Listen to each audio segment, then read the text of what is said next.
Hi, welcome to the Gamesplainer. I'm Jeff the Gamesplainer, and today I'm Gamesplaining the Tower of Arkhanosto. The Tower of Arkhanosto is a 2 to 4 player game. It is a dice game, and that's probably the best way to say it. The gameplay actually has the entire game on it, played by me, just playing 3 other people. The whole idea of the game is you take out 4 dice for 3 players or 5 dice if there's 4 players. If you're playing a 2-player game, you're going to get to do 2 actions off those dice, but otherwise you're just choosing one of the dice in turn order. What you're then doing is you're placing that die onto one of the 4 towers. 3 of those 4 towers have specifics that they want out of the dice. So they want a particular color of die, or a particular number, or both a particular color and a particular number. There's various things that are marked on those tower levels that are needed. You choose one of the dice and place it onto one of the spots where it matches with your little meeple. And then once a tower level is full, so we're looking for 3 dice on each tower level to fill it up, you're then looking at who has the majority. And this is where the game gets a little bit funky, is understanding majorities. There are 3 spots, so if you have 3 players, it's possible to have one of each player on each of the spots, in which point everyone would get 3 points. I'm talking about the outside towers at the moment, not the inside middle tower. The inside middle tower gets less points. I think it's 1 point from memory. If there is a player who has 2 of their guys there and one has 1, the player who has 2 will get 6 points. The player with 1 will get 4 points. Pretty straightforward. Now, each person has 1 leader, 1 teacher wizard, I think it's called, that has a little kind of hole so you can see the difference between that one and the others. And he counts as 2 points. So if you've got him and then another player has 1 and 1 of the regular guys, then you're both even for the highest point. So you're both getting 3 points off that. There's little tricks like that. You might have the leader and then 2 other players with singles, and so you've got 2 against 1 against 1, and so you've got a leader, and then these 2 are tied for the lowest points. They're getting that 3 points instead of 4. There's an interesting kind of calculation on who has the majorities and things like that, and it seems like it should be straightforward, but there's really an immense amount of understanding in terms of the size of the rulebook space taken up with this happens and this happens, and they kind of need to explain every element or every potential answer or every potential result to what's going on. Once you've chosen or worked out who has the most, they get some points, and those points are what's going to add up to the winner at the end of the game. Now, on top of that, you also have a spell book. So if you go into the middle, not on the first level, of course the first level is a nothing level, the middle is really the spot where any die can be just tossed away. So if you go into the middle, because you have to usually, you're going to eventually, so on second level and up, you're going to get the ability to put one of your guys into your spell book, depending on what number is on the die. And that means there are 6 different spells. One of those spells is use one of the other spells, that's fine. No problem with that at all. Which means there are 5 different spells that could be used. And you can use that at any stage. And what they allow you to do is manipulate the dice on future turns to change them around. So you might be able to ignore the color of the die, or you may be able to ignore the number, or you may be able to up or down the number by 1, or flip the die over. So if you're looking at a 1, you could flip it to a 6. You may be able to swap it out with one of the dice up in I can't even remember the name of it, to be honest with you, but the extra die, it just keeps track of which turn we're up to. Very similar to Sagrada, where the extra die that's been left over just tracks where we're up to. So you can trade out for that one. There's enough going on to make it interesting and to be able to get you out of problems, but in order to use that, you need to have guys in that space to start with.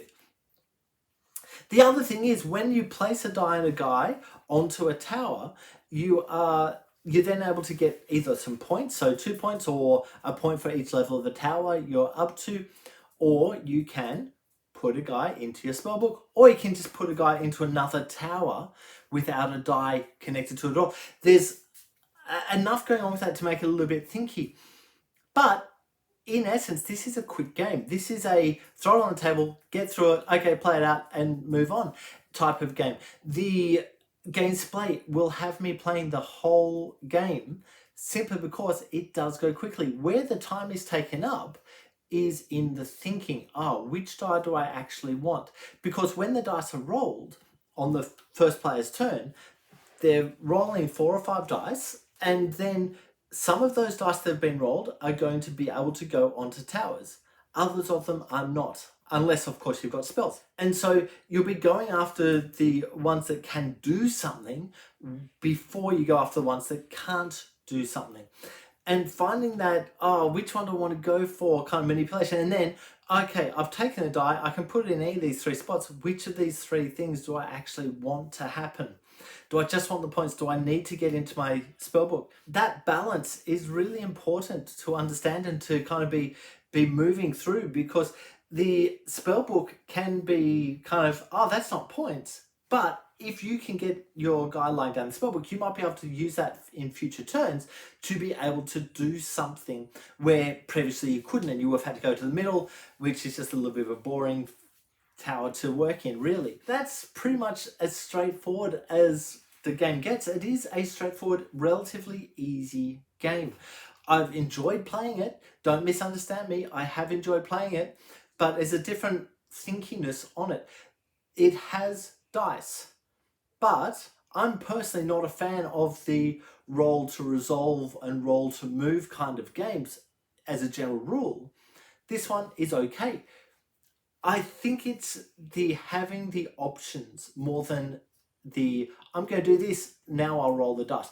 That timing on when the dice get rolled actually plays a really huge part in my enjoyment of the game. Even on games like Merlin, which I did the gameplay for a little while back, that one's right on the edge of like, because what you're doing, that one, you roll the dice and there's a number of dice there and you're choosing what order to use them in, and there's one guy that can go backwards. That's fine, but you're still being pushed to, I'm really relying on these dice to tell me what I'm possibly able to do. Yes, there's some choice in that.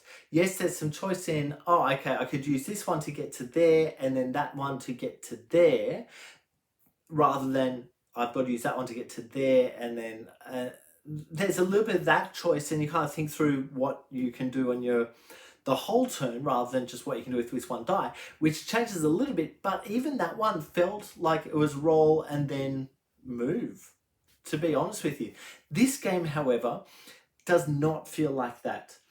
It feels like you're rolling the dice, and it's actually really similar, to be honest with you. It feels really similar to Sagrada. Really similar. You roll dice and your color and number will change the ability to do stuff with that. You've got then some skills that can shift those dice or change those dice around. That feels like Sagrada, or it sounds like Sagrada anyway. If you haven't looked at Sagrada, please go back and have a look at the Sagrada Gamesplay to get a feel for it. It's a thought I hadn't had while playing it, because they are vastly different games in terms of on the table. But when you start talking about them, you start seeing similarities.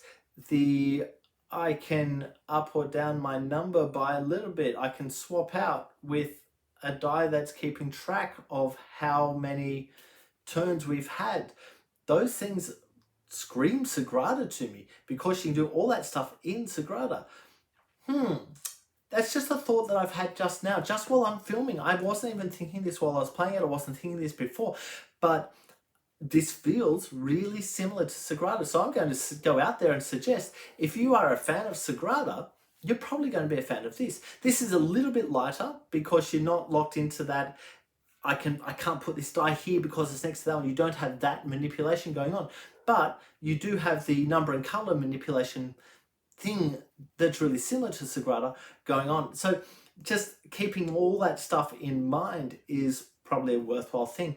Look, I think that I've spoken enough about the Tower of Arkhanosto. If you'd like to go ahead and watch my Gamesplanation to get a feel for how the game actually plays, that would be great. If you have any comments or suggestions, please write them below. If you have any games that you would like to be Gamesplained, please shoot me an email to thegamesplainer@gmail.com. Follow me on Instagram and Twitter at the Gamesplainer to keep up to date with the games that I'm playing. Subscribe to my videos to keep up to date with the games that I'm gamesplaining. And until next time, enjoy gaming.